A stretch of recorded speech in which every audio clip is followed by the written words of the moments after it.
मेरे को लगता है सर कि आज के युवाओं के लिए इस कंपटीशन से भरी तेज तर्रार भागती दौड़ती दुनिया में सुकून से जीना अपने आप में बहुत बड़ी चुनौती है साहब।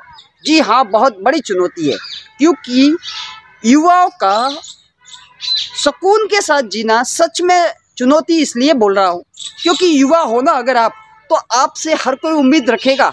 शुरुआत आपके घर वालों से होगी, फिर सोसाइटी से होगी, फिर आप खुद भी तो खुद से एक्सपेक्टेशन रखोगे ना कि भैया अब तो हम युवा है, अब नहीं करेंगे तो कब करेंगे, अब अगर नौकरी हासिल नहीं करेंगे तो कब करेंगे, अब अमीर नहीं बनेंगे, अब पैसा नहीं कमाएंगे तो कब कमाएंगे।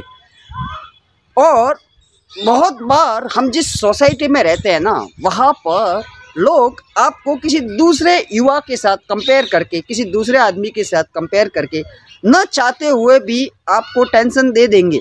आजकल टेंशन देने वालों की संख्या बहुत ज़्यादा है, मैं बता देता हूँ। जी हाँ, वो अपनी अपनी सोच के हिसाब से टेंशन दे देंगे आपको। फलाने का लड़का तो वो कर रहा है, तुम वो नहीं कर रहे। फलाने के लड़के को तो नौकरी मिल गई, आपको क्यों नहीं मिली। जबकि लोगों को छोटी सी बात समझ में नहीं आती कि भैया यहाँ पर हम जिस दुनिया में रहते हैं ना, इस दुनिया में हर किसी का जीवन अलग अलग तरीके से, अलग अलग हालातों से, अलग अलग परिस्थितियों से होकर गुजरता है। ये छोटी सी बात लोगों को पता नहीं, समझ में क्यों नहीं आती, और वो हर किसी के साथ तुलना करते रहते हैं, जबकि जीवन एक जैसा किसी का नहीं होता। और इस चक्कर में आजकल का युवा किसी भी चीज़ को पाने के लिए या तो उटपटांग रास्तों पर निकल पड़ता है, या फिर वो इतना हद से ज़्यादा परिश्रम करने लगता है। मैं ये नहीं कह रहा देखिए कि आप परिश्रम मत कीजिए, मैं तो कहता हूँ कि परिश्रम कीजिए साहब, परंतु इतना भी पागलपन किसी चीज़ के पीछे, चाहे नौकरी हो, पैसा हो, अमीरी हो, किसी भी चीज़ के पीछे इतना भी पागलपन काम का नहीं कि आप अपनी सेहत को खो दो, क्योंकि सेहत से ज़्यादा कीमती चीज़ कुछ भी नहीं है। मैं यहाँ पर एक चीज़ आपको कहना चाहता हूँ कि भैया मैं आपके सारे टेंशन ले लेता हूँ, मैं आपके सारे टेंशन ले लेता हूँ, सिर्फ आपको एक टेंशन दूंगा और बदले में आपके चिल्लर चालर जितने भी टेंशन है ना वो सब ले लूँगा। तो आप में से बहुत से लोग एग्री कर जाओगे, परंतु मैं आपको जो टेंशन दूंगा ना वो है कैंसर की बीमारी, हार्ट अटैक की बीमारी। अब बताइए, आप एक्सचेंज करना चाहोगे क्या? सौदा मंजूर है क्या?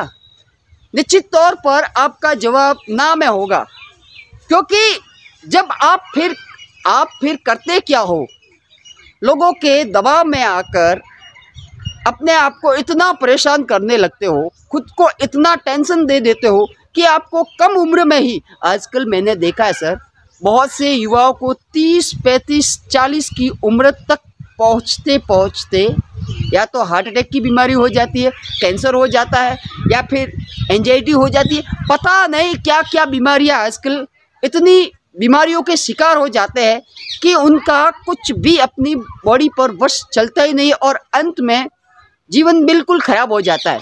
इसलिए सिर्फ इतना सा कहना चाहता हूँ साहब, देखिए लोग तो आपके बारे में अपनी अपनी राय देंगे ही देंगे, जब तक जिंदा रहोगे ना तब तक देंगे। लोगों के लिए नहीं, खुद के लिए जीना चालू कीजिए सर, और ज़्यादा दुनिया की चिंता मत कीजिए, और ज़्यादा किसी से तो क्या, खुद से भी ज़्यादा एक्सपेक्टेशन मत कीजिए कि आपको वो चीज़ मिलनी ही चाहिए। क्योंकि प्रॉब्लम ये है कि हमारी वास्तव में नीड नहीं होती, कई बार तो वास्तव में ज़रूरत नहीं होती है, परंतु दूसरों को दिखाने के लिए हमें वो सारी चीज़ें चाहिए, वो बाहरी चीज़ें चाहिए, सारी की सारी, जो जीवन जीने के लिए सच में ज़रूरी होती भी नहीं है, परंतु फिर भी दुनिया को दिखाना है, दिखाने के लिए चाहिए ना साहब। तो यहाँ पर उस दिखावे के चक्कर से बचाइए खुद को और अपने स्वास्थ्य का आनंद लीजिए, क्योंकि अगर एक बार आपका स्वास्थ्य बिगड़ गया ना तो फिर आप लाखों करोड़ों रुपए खर्च करने के बावजूद भी अपने स्वास्थ्य को वापस हासिल नहीं कर सकते सर, नहीं कर सकते। इसलिए अगर आप एक युवा हो तो अच्छे से मेरी बात को समझ चुके होंगे, मेरे को उम्मीद है, और आप रिलेट कर पाओगे। क्योंकि देखिए साहब, एक्सपेक्टेशन तो आपसे रहेगी, खुद भी आप ये सोचोगे कि यार अब नहीं करेंगे तो कब करेंगे, ठीक है। परंतु मैं यहाँ पर कहना चाहता हूँ, देखिए कुछ लोग 20-22 साल की उम्र में सक्सेस हो जाते हैं, कुछ लोग 50 की उम्र में होते हैं, कुछ लोग 40 की उम्र में जाके उनकी शादियां होती है, ठीक है। और कुछ लोग 35 की उम्र में तलाक दे चुके होते हैं। सर, सबका जीवन अलग अलग होता है, इसलिए खुद को किसी के साथ कंपेयर मत कीजिए। लोग तो बातें करेंगे, लोगों की चिंता ज़्यादा मत कीजिए, अपने लिए जिए। क्योंकि आप अगर स्वस्थ रहोगे ना तो आप अपने जीवन का आनंद उठा पाओगे। और ये दुनिया ये तो आपको टेंशन देगी सर। इसीलिए कहता हूँ कि ज़्यादा लोगों की चिंता मत कीजिए। ज़्यादा लोगों की उम्मीदों को पूरा करने के लिए या फिर उम्मीदों पर खरा उतरने के लिए ज़्यादा चटपटाना नहीं है, ज़्यादा लोड नहीं लेना है। आराम से मस्ती से जीवन जिए और भगवान का एहसानमंद रहिए। अपने स्वास्थ्य के लिए स्वस्थ रहिए, मस्त रहिए। Thank you.